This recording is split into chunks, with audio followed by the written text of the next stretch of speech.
O Lord Jesus, maraming salamat dahil sobra mo kaming mahal. At gusto niyo, Panginoon, na maayos ang aming buhay, na may kagalakan, na may kapayapaan, at mayroong direksyon. Turuan niyo po kaming sundin ang Proverbs 3:5-6.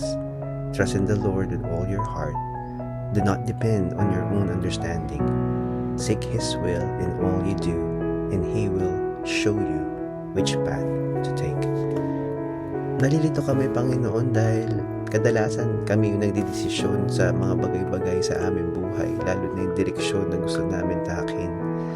Turuan niyo po kami huwag umasa sa aming sarili, sa aming kaalaman, o sa nakikita namin, Panginoon, sa aming harapan. Bigyan niyo po kami, Panginoon, ang grasya na sundin ang tamang direksyon, ang landas na gusto mong takin namin. Sa ngalan ni Jesus.